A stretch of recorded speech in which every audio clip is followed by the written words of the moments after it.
Okay, so I'm very grateful for, well, first to the math department and of course the Minerva Foundation, Fernholzes for their support. I'm particularly grateful to all of you who made room in both in your schedule and in your head for things which I'm sure you don't need.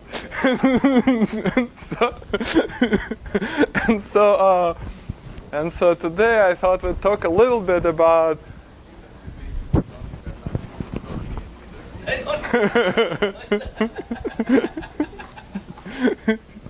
yeah, it's only right, exactly. So I decided I'll talk a little bit about what this stuff is actually could be used for, and so part of that would be sort of rethinking things already known, and part of it will be some pretty speculative. So, well, if you're disappointed, then and I apologize in advance. So first, I'd like to talk about things which are on a very firm footing, and that is about counting. So we want to count curves in threefolds, and curves we will put an asterisk here, and threefolds. And so if I have a, I don't know, smooth projected threefold x, this is my x, and I want to count curve in it, then curves will be, this would be, this is of course unambiguous as long as the curve is something like this.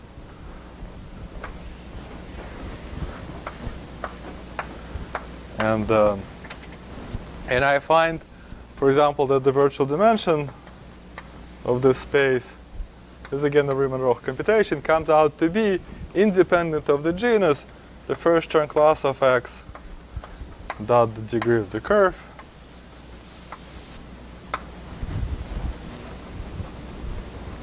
But then, and so in particular, if this is positive, then we would like, then counting means we would like also integrate, you know, put some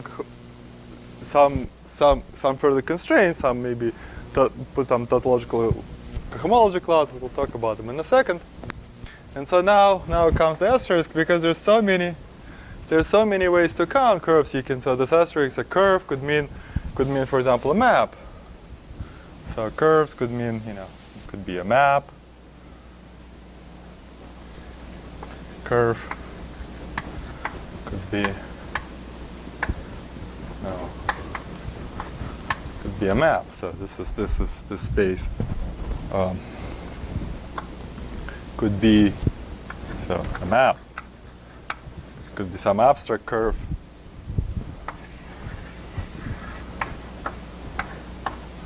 Mapping with a map to x, or it could be some sheaf on x, or a sheaf on x.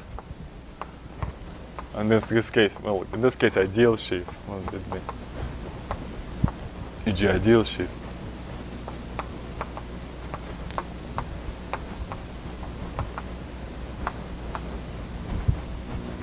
But once you in the sheaf world, you can also take, so what's an ideal sheaf? Ideal sheaf is an abstract sheaf together with embedding in the structure sheaf. But you can also, once you're in the world of sheaves, you can also cook things differently. You can take like the structure sheaf of the curve, actual one-dimensional thing with a map from O, and so many other things. And so the old conjectures that go back, 10 years ago, more, so old conjectures,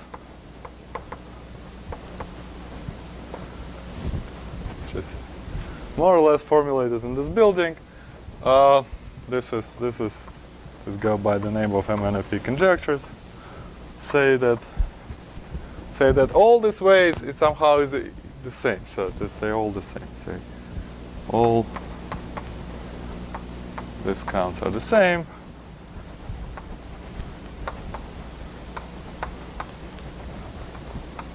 E.g., if say, if this C1 x dot degree, for simplicity, let's suppose this number is 0. So then we really counting things. Then what I can do is I can sum up, for example, so I can sum over all n. And so let's denote this degree by beta. It's an element in H lower 2 of xz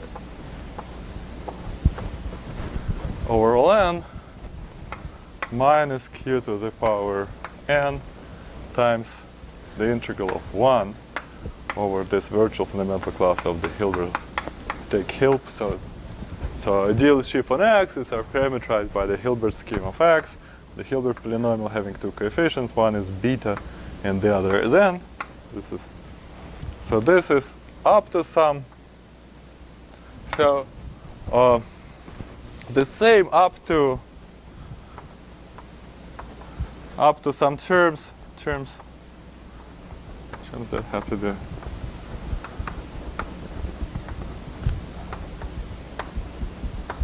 with curves of degree 0. So this terms, what I'm going to write is so up to this. Even these terms come out very close, but of course it's very hard to expect that things which don't look like curves at all. So on the space of maps, you had some curves and just got collapsed. This would look like anything like you get the Hilbert scheme of points. So the integrals come out actually very close, but not identical. So it's kind of remarkable how close they are. But I'll just keep this proportionality constant here. So this would be the same as you sum over now all genera. You take u to the power 2g minus 2, and integral over the following space. You take the moduli spaces of maps are traditionally denoted by M, whatever the genus x beta bar. And so this is, you take this space, genus x beta bar, except there's on the Hilbert scheme there's no notion of connected or disconnected, whereas here you typically people study maps from connected domains, and so this is of course if you study maps from disconnected domains, this is geometrically it's not any different. It's just like unions of products of the previously considered spaces. So this is equality. This is with the identification. And so here comes a slightly non-trivial piece of math. So this is q is exponential iu. And so it's not entirely stupid. So there's some kind of so the way it's supposed to interpret it is that these are different expansion of the same analytic function. So if you study this series, so this series has a radius of convergence, say 1. This is the q plane is q equals 0, and you expand it around q equals 1. You expand it here, then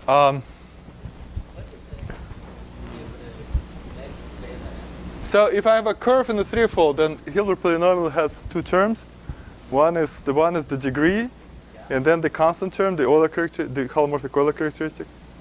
So if I have a curve, a smooth curve of genus G, it will be 1 minus. So this is n for a smooth curve of genus G. This is 1 minus G.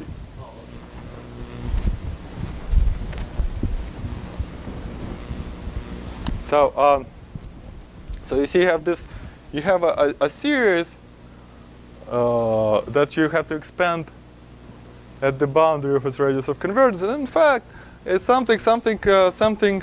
It tells you already something interesting. If you believe in this equality as stated, really equality of expansion of analytic functions, then it tells you something interesting, because here is a series. So this space, so this virtual fundamental class, this space is an orbifold, whereas this space is a scheme. So these numbers are integers.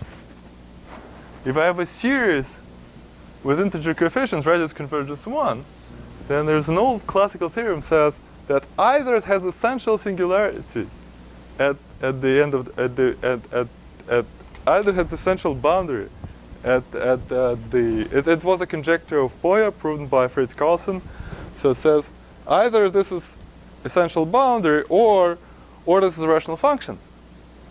So in fact, so this is, I mean, the way we conjectured, we then, you know, we just conjectured that this is a rational function.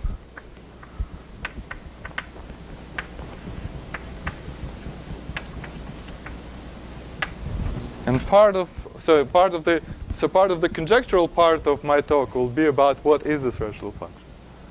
So how do geometrically understand the terms in this rational function? But and then moreover, in fact, yeah. Yeah. Yes, there's like the typical thing there you see is like the degree 0 stuff has terms like, so the terms like this: product over n, 1 minus q to the n, the whole thing is raised to the power some characteristic class, like, you know, C1, C2, C3, something like that. So there's some fixed series there. So this whole thing to the end. Yeah, this has to do with like odd q zetas and stuff, so it's a separate thing. Yeah. So right. So in fact, more. So in fact, for fun, we conjecture more. In fact, rather than integrate one, what one can do is cover just, so both of this, all such spaces again. So no matter how you define, no matter how you cook the definition of a curve, anytime you define a reasonable space, it's going to map to the Chow variety. So I'm waiting for a nod for agreement from Janusz. So all of them many times. So this is, so in fact, so what you can, for this space, this map has been defined again. Look in Janusz's book. And so this is, so in fact, if I take the help Chow push forward,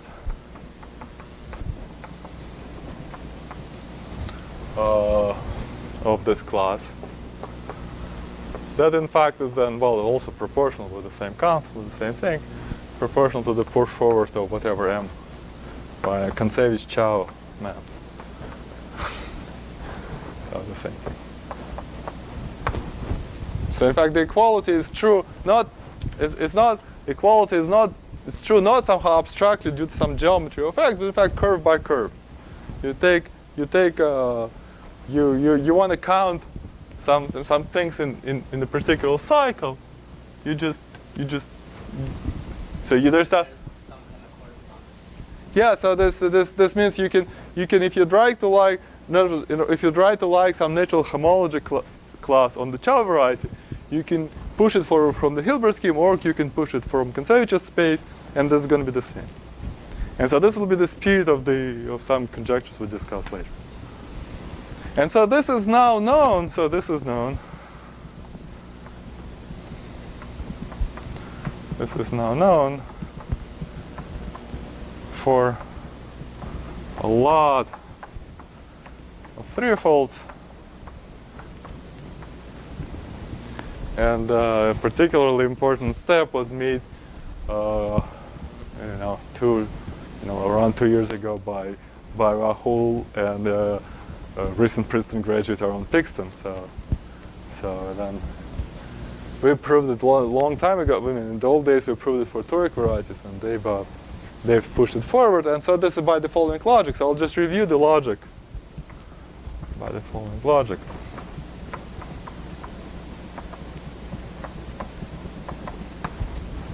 So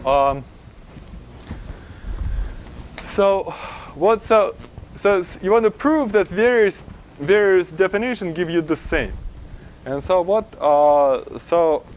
the logic you pursue is the following: you first prove that both, you want to prove the equality of two things. You prove that both sides have a very similar formal properties. So, like for example, so there's the first thing. So this is by the following logic that combines the following moves.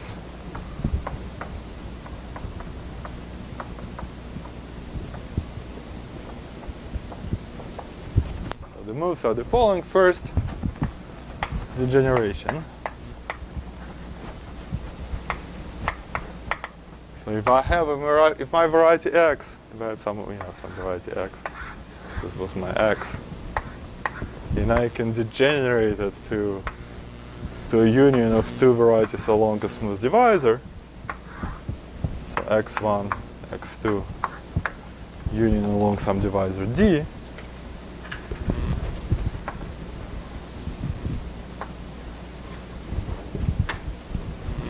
Then if I have a curve in x, there's some good geometric understanding what's going to happen with the curve. So you'll get a curve in each half, and then they will satisfy some kind of kissing condition along that divisor, meaning the tangency one side has to be equal to the tangency of the other side.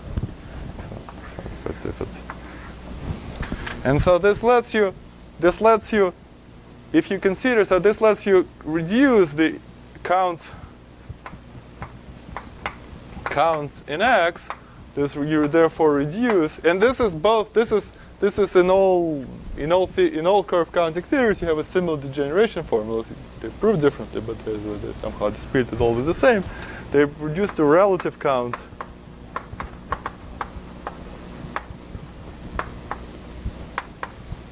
x I relative divisor d. And so what's relative means is that this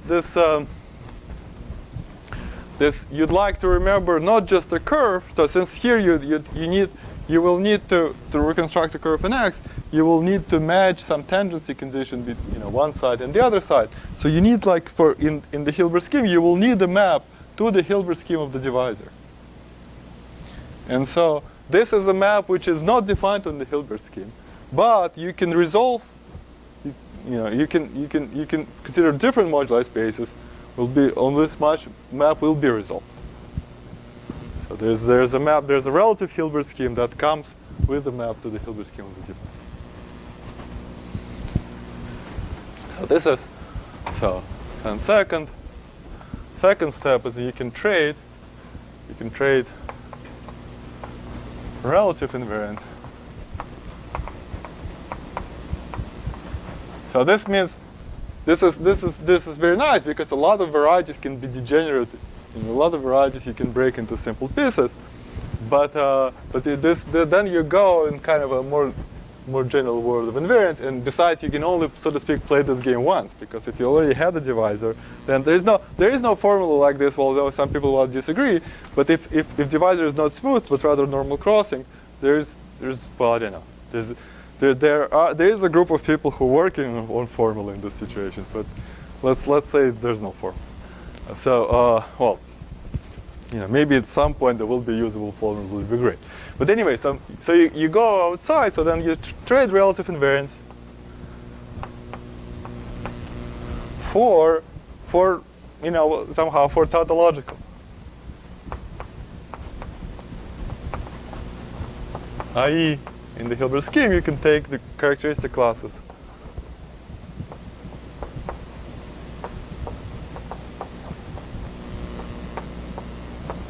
of the universal sheaf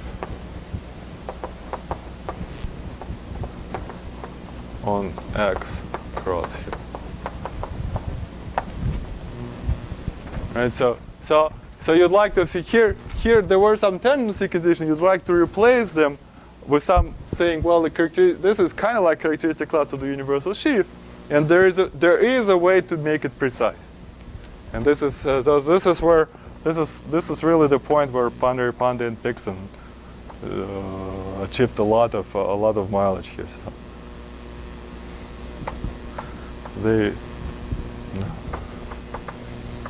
So they made a lot of progress, but this is one particular point where they made a lot of progress on proving that you can always trade this relative for tautological. Then 3. Now you can play a game. So now you have some kind of closed induction scheme, and you can get down to. So this allows you get to toric varieties, in fact. So they proved it for all varieties, which you can then reduce to toric, and for toric we previously proved it. How the proof for toric varieties goes? So for toric varieties, so then localization would show,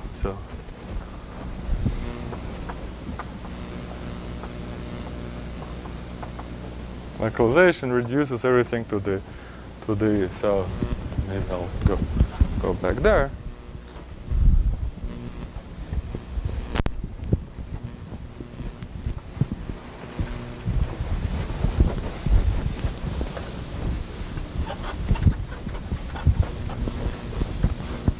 So localization to, it's going to reduce to the formal neighborhood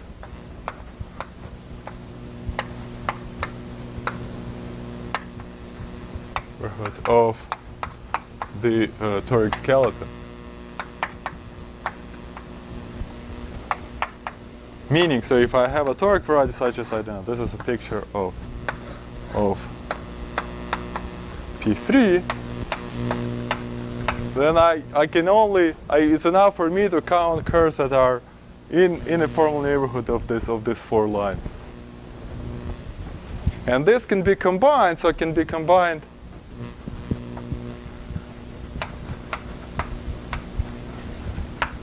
now again can be combined with 1 and 2. Because if I have actual P3, well, there's not so many ways I can degenerate P3, but this one-dimensional object I can degenerate in many different ways. I can break every of these lines. I can break anytime I want. So this is so this can be any of these things I can break now. So I can replace this one by something like this. And so I can make the normal bundles anything I want, and so. And so then this reduces. So this then reduces to just a single. So there's a geometry which looks like a rank 2 vector bundle over P1, and then there's a geometry which is the interesting geometry which looks like there's this thing, and then relative to. So these are my relative divisors. It looks like the coordinate axis in.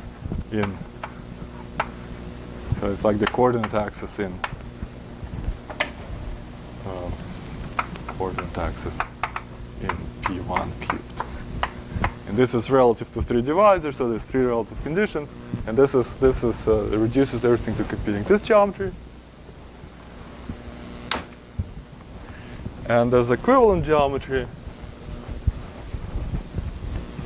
I think this piece,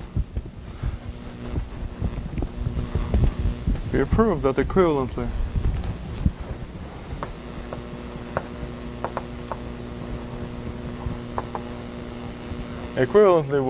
so you need to compute this, what we call a triple vertex. It's some kind of lingo, and this says equivalently it's enough to it is enough. So far we had some say 2 enumerative theories. We checked they satisfied a bunch of formal properties, and now we have to finally compare them in one model geometry. And so this would be one geometry, but easier geometry would be enough to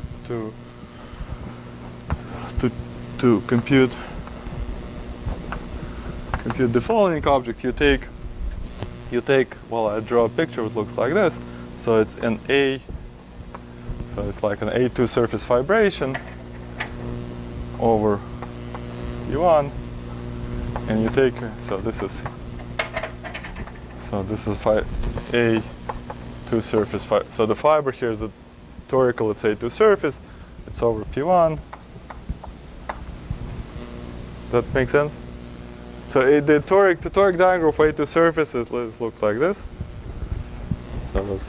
And so now I have a fibration of those over P1, and I'd like my divisor is the fiber. My divisor is the fiber over infinity.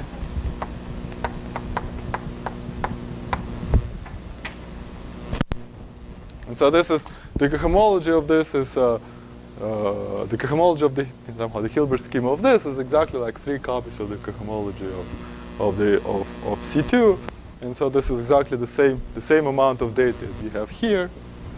You prove it's equivalent, and so now in the old days people would just sat down and just computed this.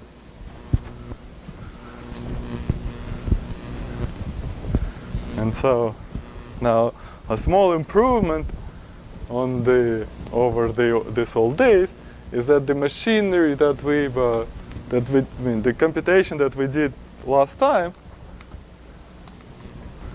I was just so robust.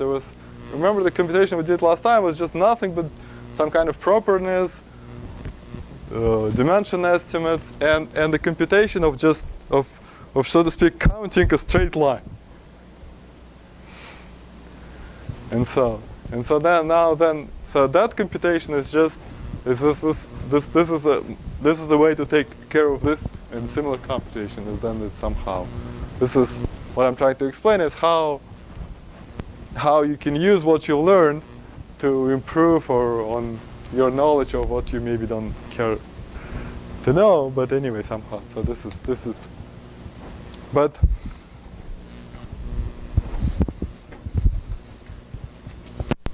and so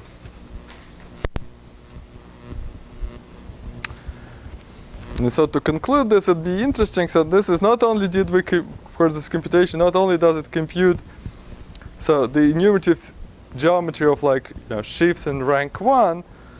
So ideal sheaves are sheaves of rank 1, and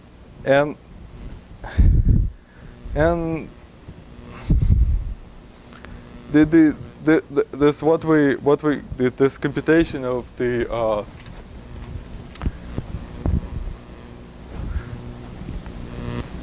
counting. So if we count rational curves so this is like counting rational curves in the Hilbert scheme of A2 surface, and not only did we do this, but also we counted rational curves in the Hilbert scheme in any moduli space of sheaf on A2 surface, and so of any rank.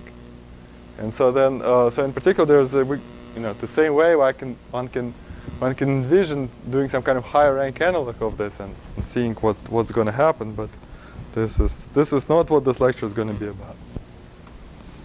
So so this lecture will be about. So today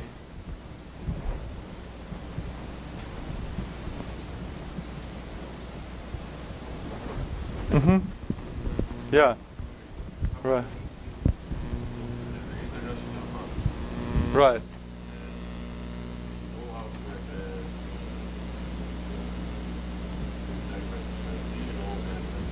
Yes.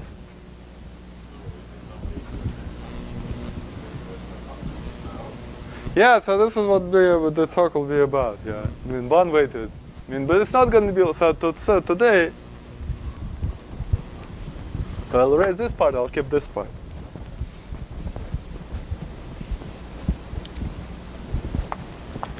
So today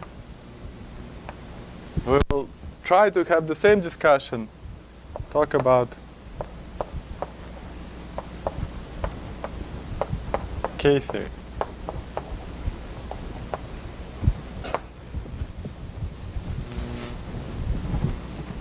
And so, of course, I didn't discuss this at all with all the computation we did with homology, but we were talking about Yangians, and Yangians are sort of some kind of degenerate.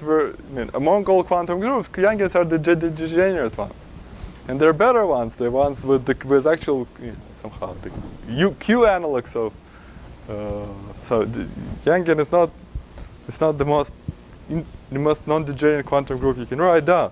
So there are this more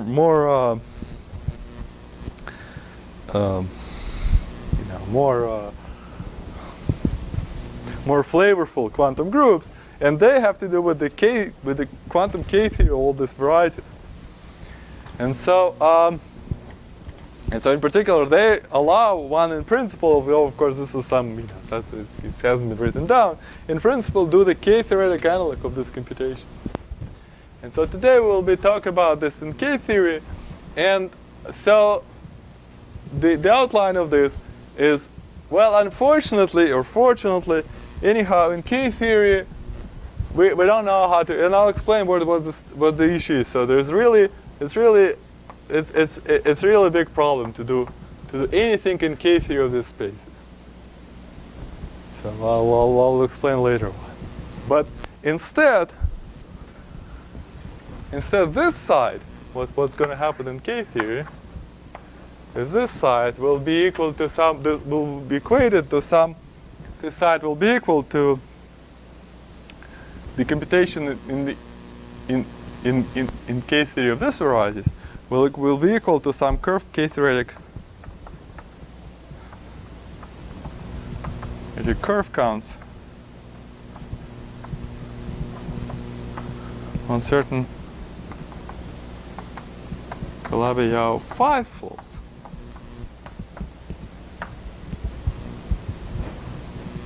And in particular, the Q, which is completely formal parameter here, this Q here, will be in fact equal. It's just some element in some torus that acts on my 5-fold Z, that acts on my Z.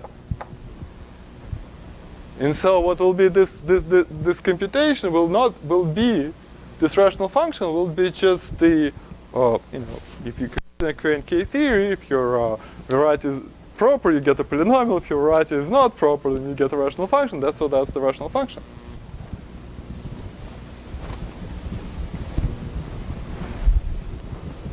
And so how is that supposed to go? So so first, what are the K-theoretic integrals? Maybe I should say.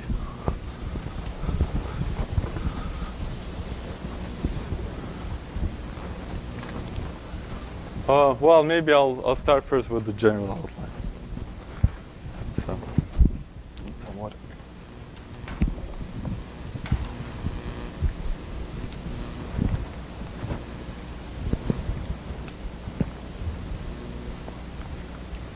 So let Z be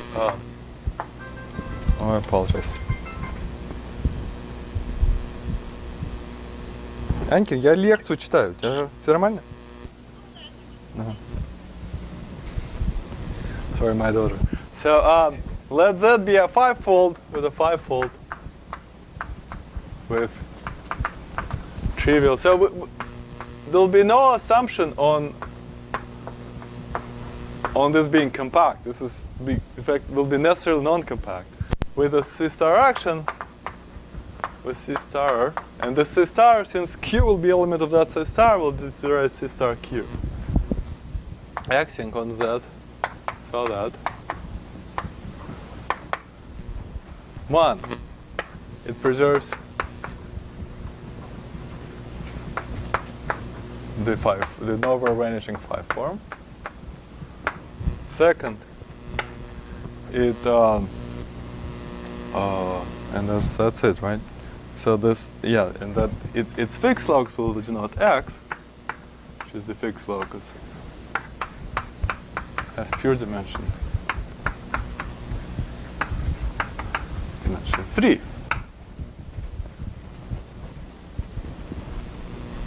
So for example, e.g. So examples are, so you can take Z could be the total space of 2 line bundles over X,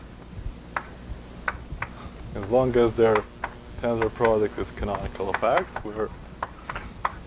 We scaled one with,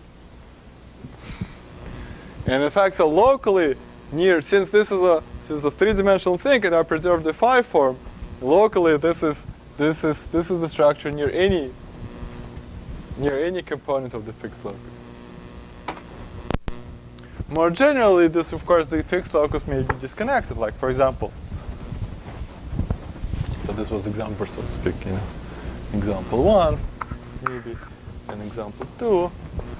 It's an example of a disconnected fixed locus.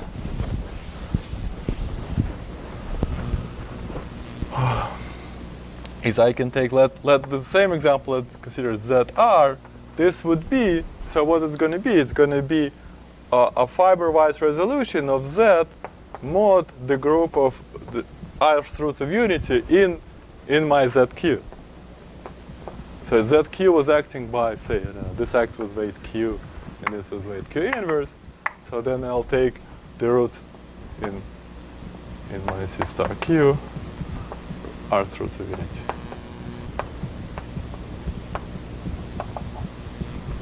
So this would be then, this would be a fibration of I AR minus 1 surfaces over, over, and so then the fixed locus, of course,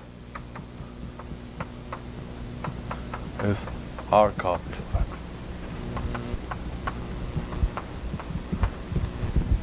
Could be this guy. I mean, of course, could be, you know, one can write some pretty hairy examples. And so then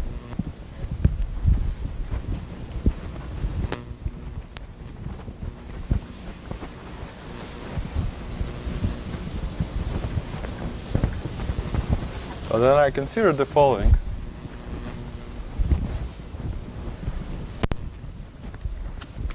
So there will be some, there's some space which maybe I'll discuss it later, some space of curves in.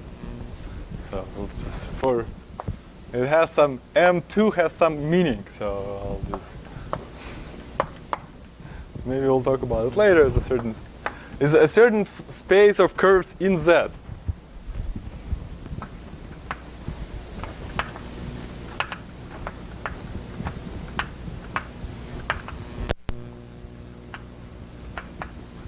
And I will be not telling you the truth that, you know, full details of what this moduli space is are in fact under a bit of a construction. But this is not so important for what I'm going to say. So then look at that space. Inside of it sit the C star fixed curves. So what does the space look like? So if I have a fixed curve in my 5-fold,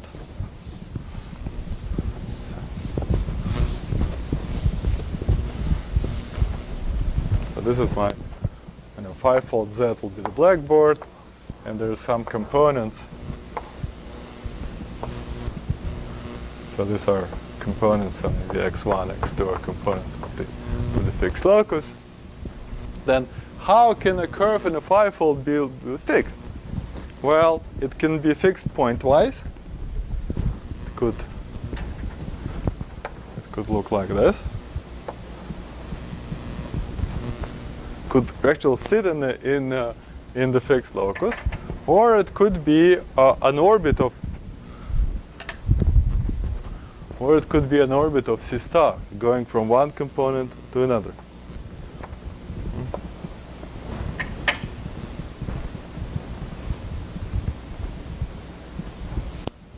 And so I have a map here. From this fixed locus, I have a map to the Chow variety of X. And what this map does, it discards, the connectors.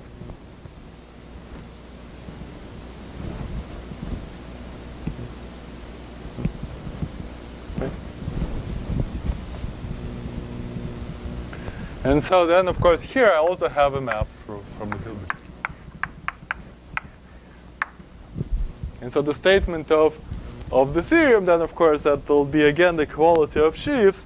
That by localization, so I can there's a map.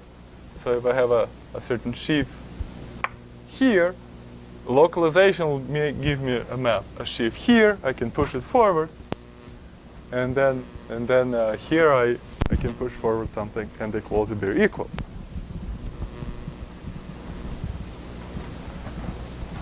So what is it that I want to? What is it that I want to push forward?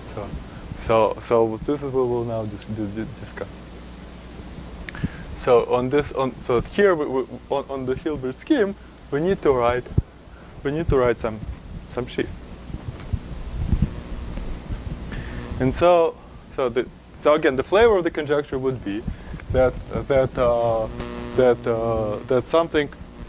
some K-theoretic analog of the virtual structure sheaf will be pushed forward to the Chow variety, and this will be compared to the push forward on the other side.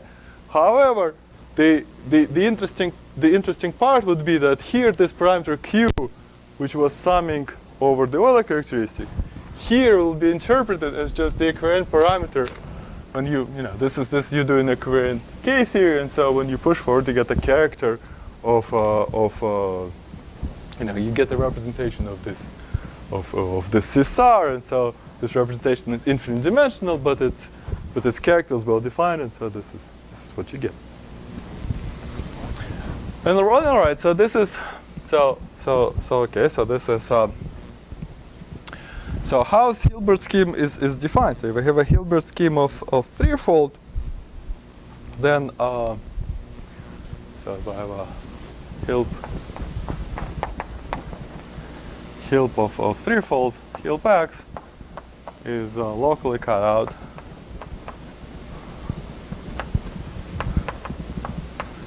Cut out by a section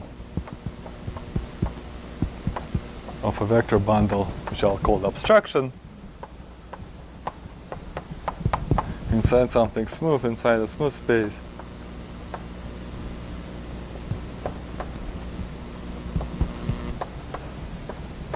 And I call deformation. And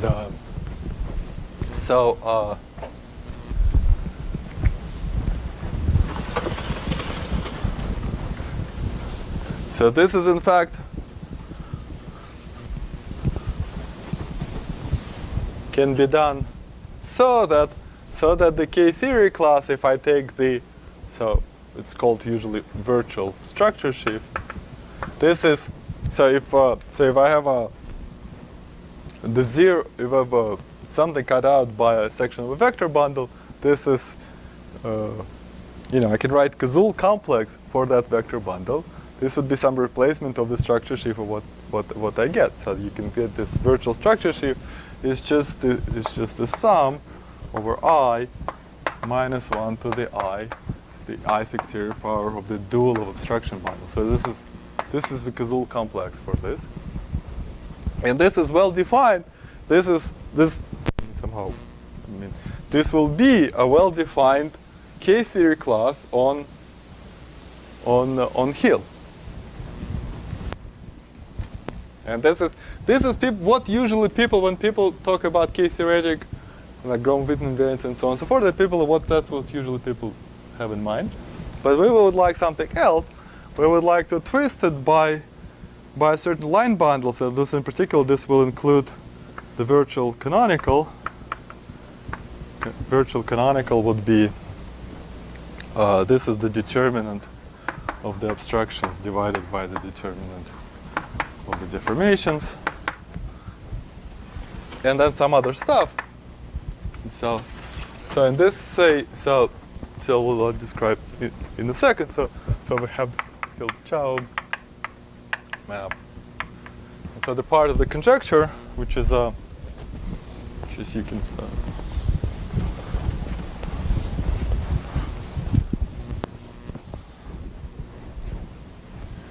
So conjecture. This is in our paper with Nikita Nekrasov. Says the following. So that if I take I take P Hilb Chow push forward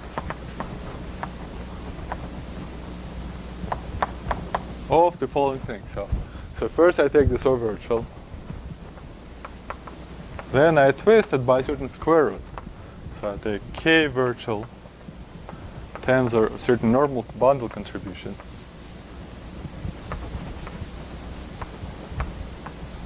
Normal bundle contribution. I'll discuss it what it is. The square root tensor interaction And this, I'm not going to discuss what the interaction is. And this will be equal, so this push forward is then equal to something you compute. So this will fill out later. This would be something you compute from this side. And so what's the normal bundle contribution? This I'll explain here. So if I have the normal bundle to each component of X, locally looks like, so the normal bundle to each component is going to split according to the characters of my torus. It's going to be one bit positive, one bit negative.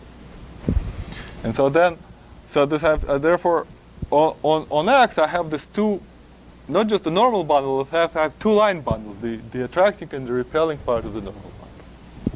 And that normal bundle contribution, what it is the determinant of the cohomology of your universal one-dimensional sheaf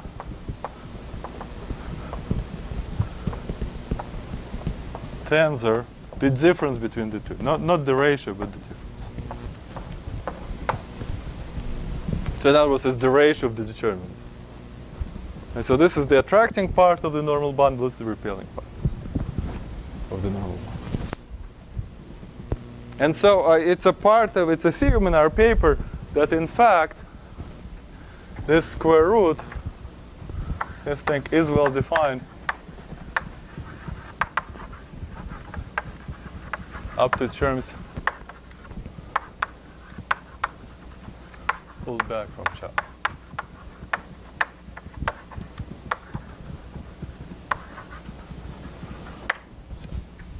So since we're pushing things forward to Chow, then this is kosher.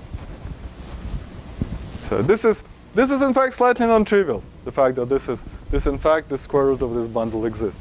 But it makes that what the square root makes things really work. Because without square root is this computation just whatever you want to compute it's not going to work. And it's this square root that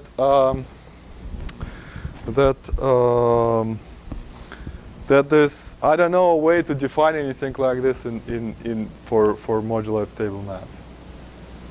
Because there's you need some, I don't think it's impossible, but certainly this moduli spaces as defined, they don't have that square root. So. Okay, and so now this is equal to this, and now this is equal to something else. So what is it equal to? So let's denote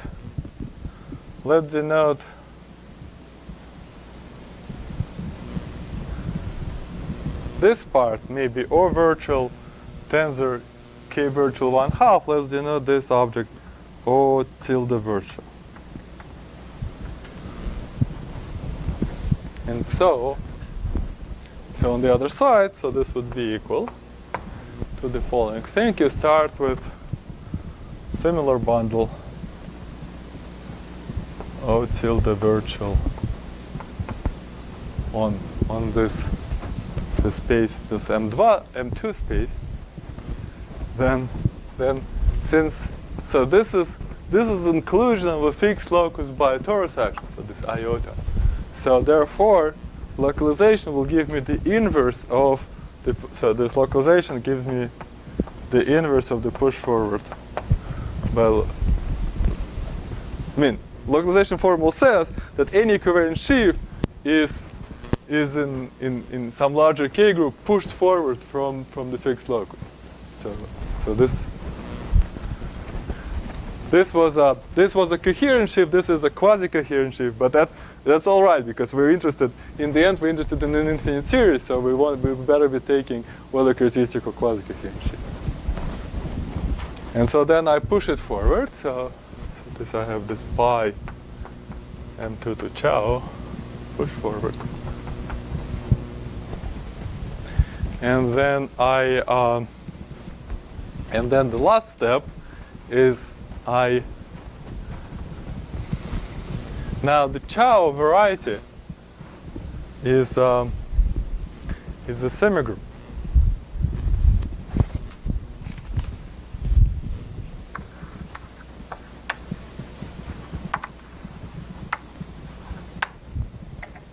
because cycles you can add. And any time you have a sheaf on a semigroup, I can define like this. I don't know, what's it called? The symmetric power over, so to speak. I don't know what's it called. So maybe I'll write symmetric algebra over, so to speak, chow. By what does it mean? Is, so to speak, Sn over chow of some sheaf F. This is, you take the somehow addition push forward of the sheaf, which is F box tensor F n times, and then you take Sn invariance.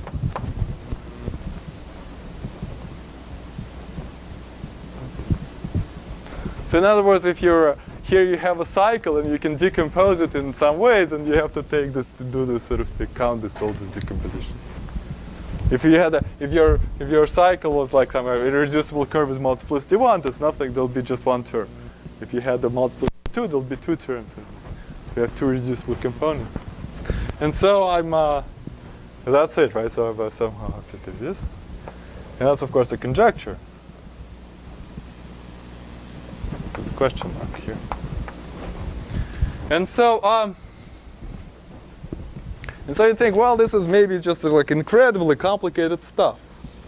And so let's just and maybe it is in its complete generality, but it's but let's just look at some instances of what it says in simple examples. So in simple examples, what it says, e.g., take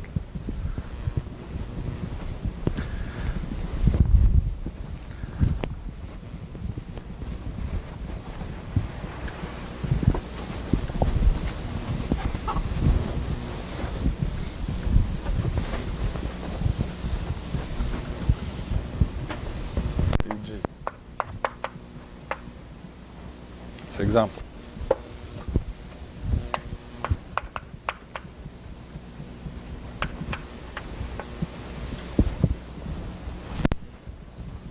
So I didn't say what this M2 is at all, but it's, maybe we won't have time to talk about it.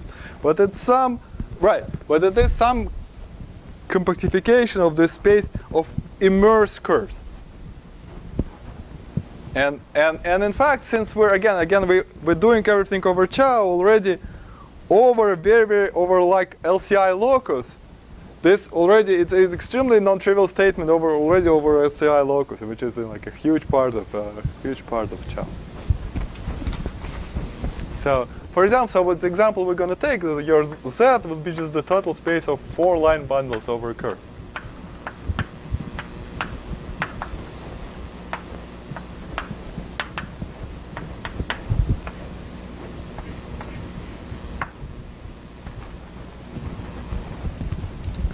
And the point in chow I'll take, so point in chow, which is the class of the zero section. This is the immediate point in chow.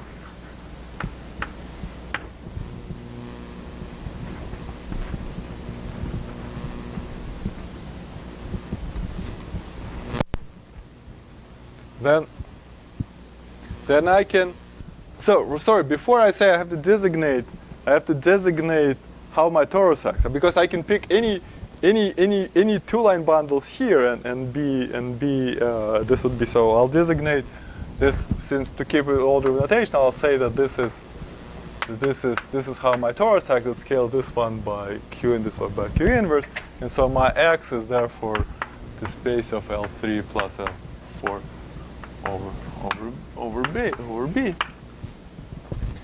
And so okay, so this, if I count things in 5 dimensions, then what do I get? I just get some sort of, I get in 5 dimensions, I get just the character. So in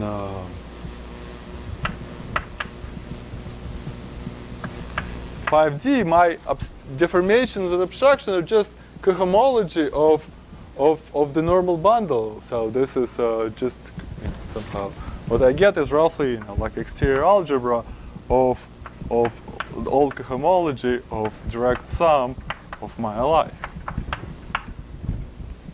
So this as a representation of say, so there's there is a three-dimensional torus acting here, preserving the volume form. So anyway, somehow this space is, for example, as a representation of a torus or representation of anything you want, is really easy to understand. So for example, I can make my CQ be a part of C star cubed, that acts on my Z preserving the volume form by scaling this by 4 different numbers which multiply to 1. So however, if you think of what the corresponding computation will be in the Hilbert scheme, it's going to be horrendous computation. And however, it's easier to do the computation so in Hilbert, what you'll be computing is all schemes. The corresponding cycle is the 0 section, but this can be fed in this in arbitrary way. It's going to be a horrendous computation, but this is horrendous. I hope I spelled this correctly. Although the word horrendous, maybe the spelling, the more the worse the spelling, the more horrendous the word gets. But you can take the this Hilb, whatever, the class of Bn. This is just completely horrendous computation. But you can replace it. There's a better computation, and this is something I mentioned at the beginning, that this is in the moduli of sheaves. You can compute in many different. So there are many different stability conditions you can impose on a sheaf, and you get many different computations. They are all conjectured to be equivalent. You can do this what's called the stable pairs, or Panhiri-Pandi-Thomas computation. So Panhiri-Pandi-Thomas. You can replace it, and then the moduli space is the nth symmetric power of your base curve B. And so what you're computing is some what the integrand will be here. But well, there'll be no interaction term, because interaction terms come from different components of the fixed locus. There'll be no interaction term here. And if you work out what this thing is, depending on the degrees of this bundle, what you're computing is more like a general integral to compute in the K-theory of this variety. And what you get then, a product formula is what generalizes McDonald's. So McDonald's gives you a formula how to compute the cohomology of the Hodge numbers of how to compute the Hodge numbers of this in terms of the Hodge numbers of the curve itself. So this formula is a generalization of this formula, in that a whole bunch of other. So Hodge numbers means you compute the cohomology of differential forms, and there are similar computations here, and they come out to be a product, because this is the character is a product. The character of exterior algebra is a product, and so this is an example of how these things work out. And so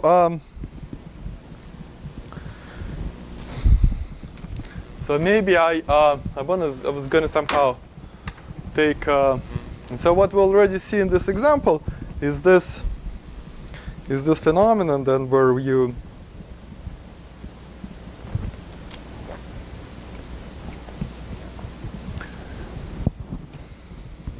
there's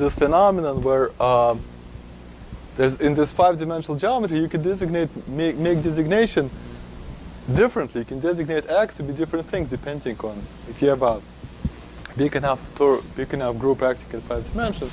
You can decide X to be different things, and so an amplification of this example would be the case where I take Z to be so.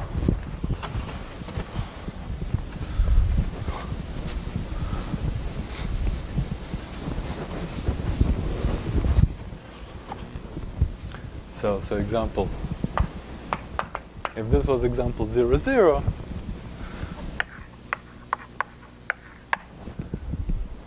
so this would be example NR,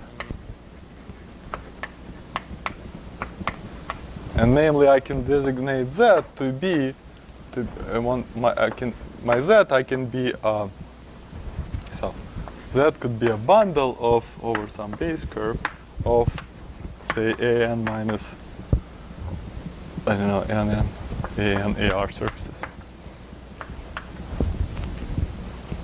And then I can take either this C star Q to see it here, or I can take a different C star Q prime that sits there. So I did different axons and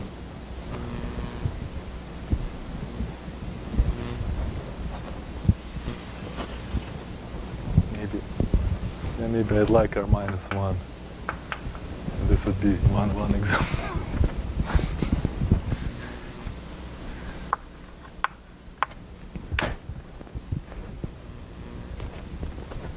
So if we, so what will happen? So if this is my CQ, then my X is this AN so X. Okay, X is a vibration of AN minus 1 surfaces over my base curve P. And what sort of thing do I study in this? So I study, so R copies of this. So this is my, you know how to say it. So these are the fixed locus, the fixed locus equals this, where I ranges from 1 to R. There's R copies of this.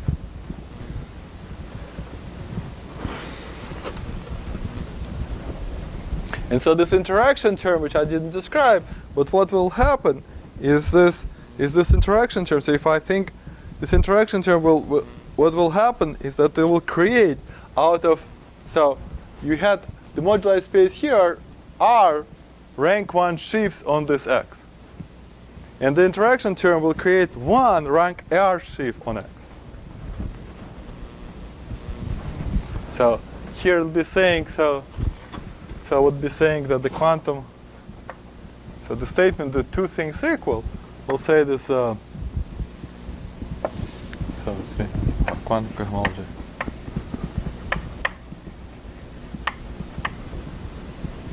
Or quantum K-theory, I apologize.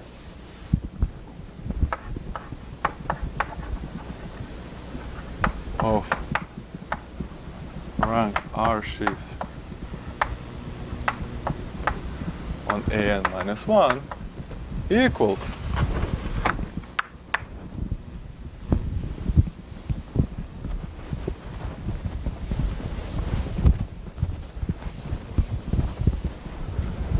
quantum K-theory of rank N sheaves on AR minus 1. Some integral you compute in this theory equals something you compute in this theory. And when this thing's eventually written down, this would be somehow, we discussed at length the case where n equals 1, and then this GL1, so to speak, you know, we were talking about how the Hilbert scheme of or rank R sheaves on a zero surface, that is to say C2, can be understood in terms of Yangian of GL1 hat, and the K-theory analog of this has to do in terms of UQ of GL now N now hat, so to speak, like this. Means loops into GLN, and this is in terms understood in terms of representation theory of this object. And so this is the analog of this level rank duality of Frankel now with one more hat. It's understood that this, if I have, this is, so to speak, at level, there's a notion of level, this is at level R, this is at level N, And this level rank duality is the statement that if I study ordinary loop groups, then there's a duality between GLN at rank R at level R and GLR at level M. This is somehow.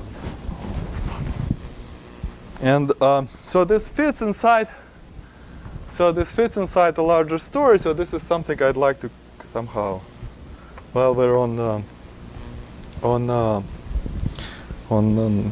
some kind of wild sequence of wild conjectures, or maybe this is not wild because this is, I think there's many people believe in this conjecture, and so this field, this is an example of duality, of this duality, or equality maybe, equality, quantum K theory.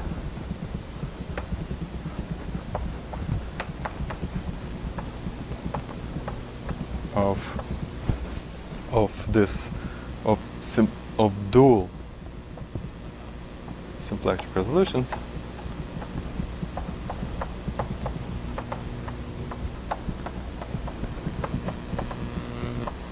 And so this is a statement I will explain what duality means and how this is supposed to generalize. And then this, of course, this is I don't know. I'm not sure how to attribute this conjecture. This is certainly something Davesh and I we've thought about this, but it's also goes. This is also known as 3D mirror symmetry among physicists. So Davesh and I are not the only people who had this sort of ideas. And how is that supposed to go? So we'll review what it means to be dual. So we'll start with this.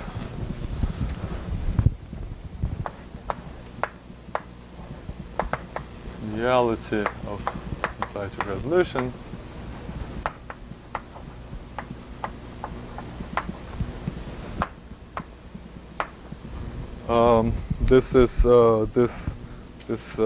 This has been discussed in particular by what are the names?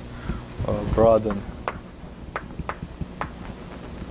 Licata, Francis, and Webster.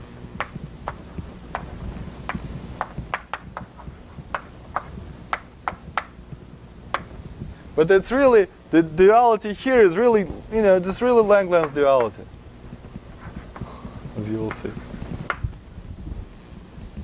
And so how does this work? So there's the slogan which I like, that the symplectic covariant symplectic resolutions are so this is symplectic resolutions. It's a waste of chalk to write this down, but it's symplectic resolutions. They are equal, or maybe they are the Lie algebras.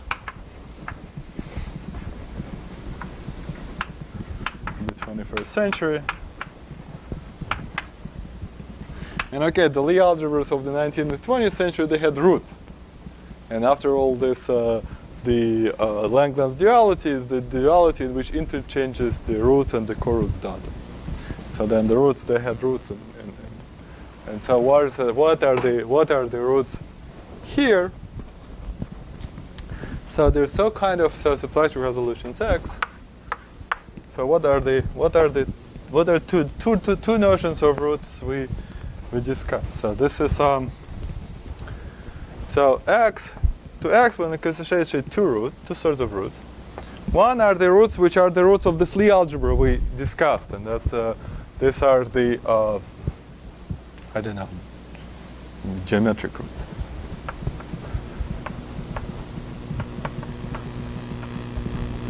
They sit in H lower 2xz. So that would be if X, so an example to keep in mind. So an example, ordinary length duality, if X is T star G mod B, this would be, i.e. there's really co-roots. coroots in G for X equals T star G mod B.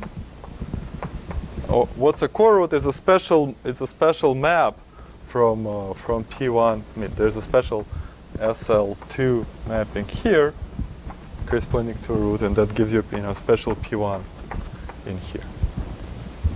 And what's special about them is these are the classes of the holomorphic curve that remain effective in a generic one-parameter deformation. So if I look in, so this will be, unfortunately, maybe I'll continue this here.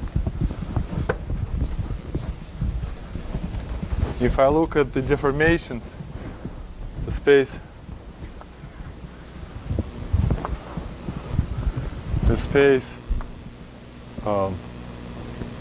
H upper 2 of X with complex coefficients, these are the deformations of the pair X and omega just by the period map. And then inside of it, there's this discriminant, namely those deformations that are not affine. And these are defined, these are alpha perp. These are all those omegas that actually contract so if you have a holomorphic perf, this would be 0 paired with an effective cycle. And so these are this roots hyperplane, the corresponding root hyperplane in H upper 2 are those points in the universal deformation which have some non-trivial holomorphic curves. And also X has also equivariant roots. This we also discussed. Equivariant roots. This belongs to the Lie algebra. This lie in the Lie algebra of A, where A is the maximal torus in the automorphisms of X preserving omega. This maximal torus. And the corresponding picture. And so this would be really for G mod B. G, that's a maximal torus. This is G for G mod B, and this will be actual roots or roots of G in this example. And the corresponding picture, which we also drew, is the picture of this Lie algebra. This is now Lie algebra of A, and these are the this was the points. These were deformations that contained holomorphic curve, and these are the points. So if I have a point xi here, these are the points. These are xi such that x xi is not equal to x A. These are those xi's that have extra fixed points. Right, so when we talk about R matrices, we talked about crossing these walls. But in fact, the R matrices have some bigger factorization rules also taking into account these roots too, which we did discuss. And so,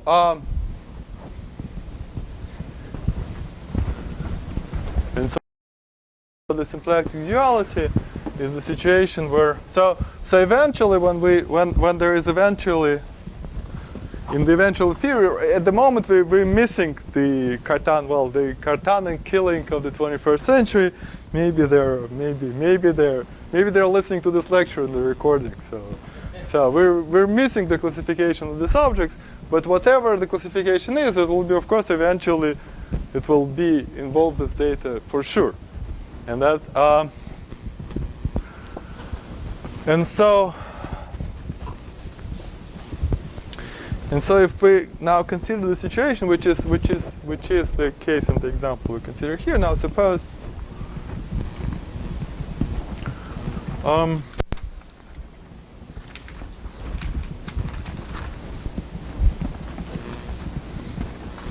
So is there something here? So for simplicity, suppose that in fact this fixed point set is discrete, so just a bunch of points, dimension of let's say 0.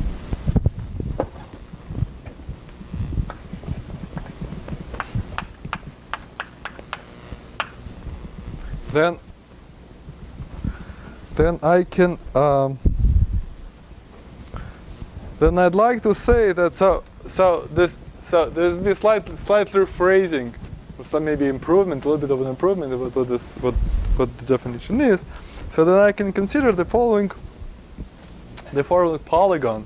I mean that this data is then tied together by the following data. If I look at the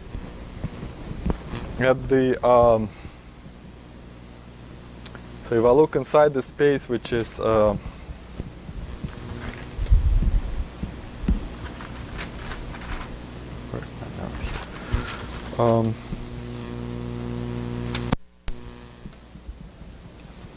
right, I can consider the following map. So I consider the map mu. So let mu be a map from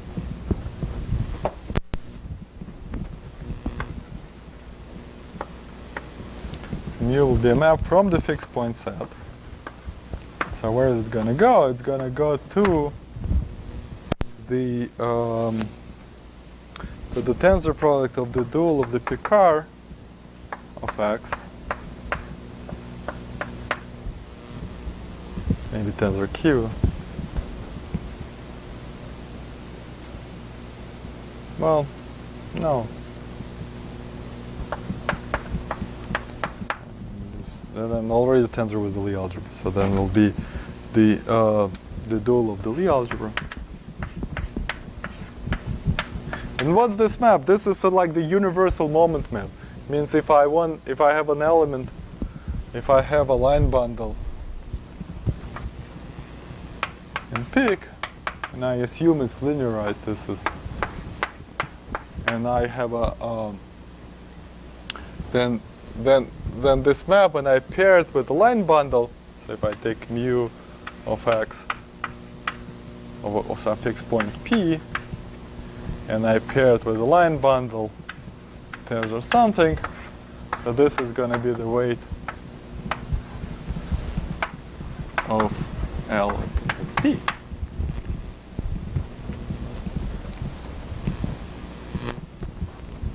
And so this is going to give me a bunch of so if I fix some particular element, this is a moment map. And so if I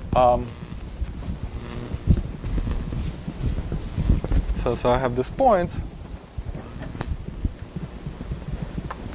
and in fact it's natural to join them by an edge if there is a torus, there is an A orbit that joins them. So if there's an A orbit that joins them, so we'll just join something about it. So I don't know. So this P1, P2 are joined C, where C is an A orbit, one-dimensional A orbit. And then such that, so then localization will tell me that mu of P1 minus mu of P2, that in fact is C. So this C is in the dual of this, so it's a C tensor, the tangent weight to C to P1. And that's just the statement of localization. And so now I'll say two varieties are symplectically dual. I mean maybe there's a better definition, but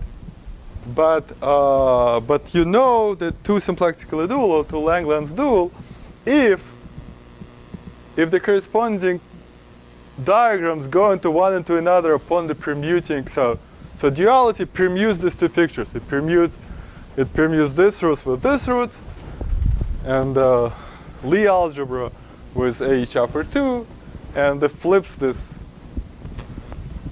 So there's in fact it's a bijection on fixed points, and that's it's like Langlands.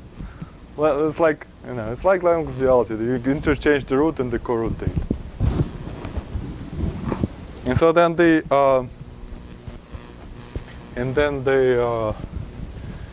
so in the final conjecture, which are maybe, I don't know, maybe maybe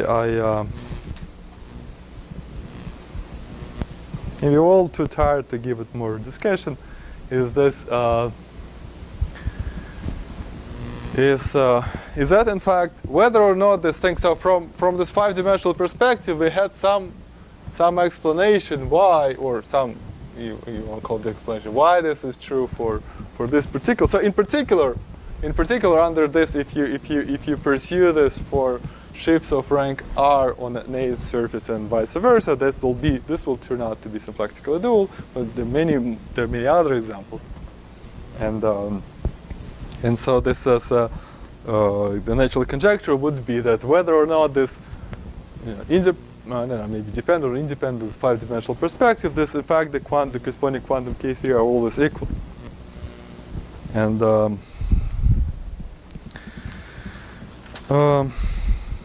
well, I don't know. I mean, this has probably been so I felt I probably didn't do any justice to like any of this conjectural statement. Certainly deserves a lot further discussion and explanations, but since I'm not sure which is the one I explained the worst, and so maybe you can ask, otherwise we'll just stop. So.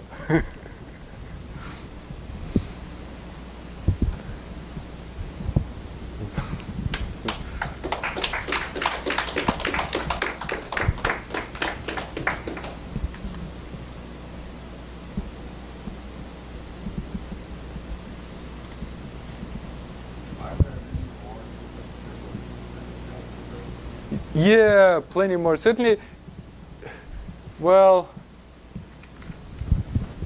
for example, there's this hypertoric varieties, which is, I mean, maybe not the most exciting classes of simplistic resolutions, but very numerous.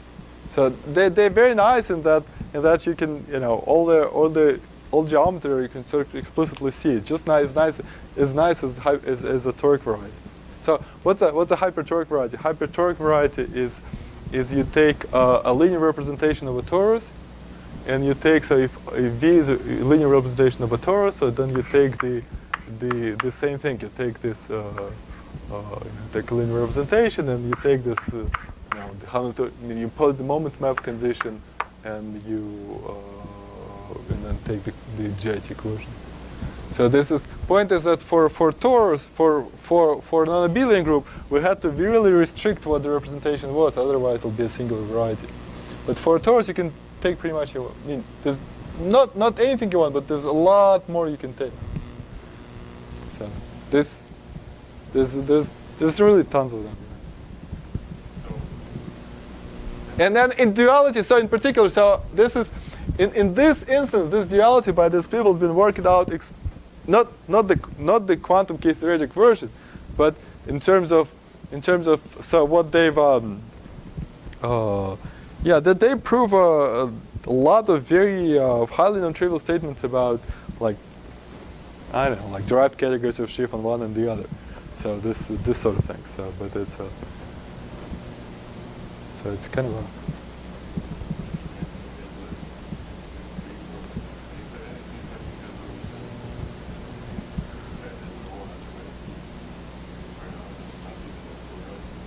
Yeah, so the torus, I don't know, I mean, I would say, yeah, so this is actually I asked you at some point, right? So so I'd say that'd be, so of course there are examples of simplistic resolution where in fact this torus is empty.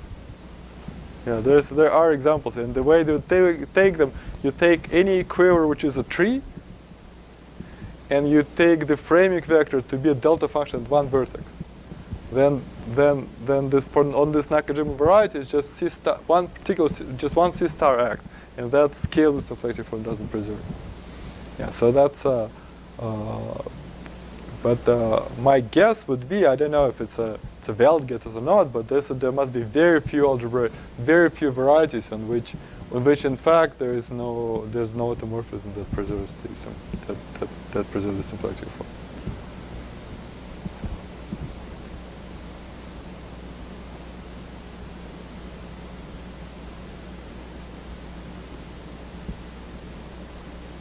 Like I would say, somehow very like a basic conjecture towards this classification would be something along the following line.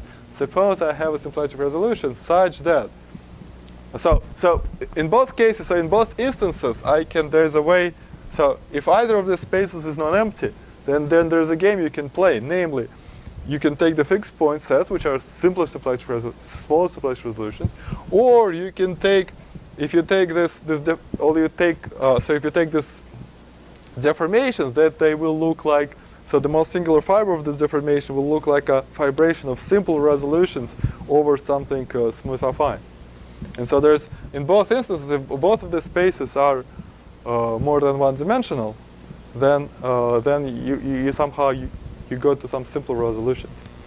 And so, a very basic conjecture, which maybe would be something along the lines that if I have a symplectic resolution such that this group is trivial and peak is one-dimensional, then there's none such. Yeah. So. Okay. I think so.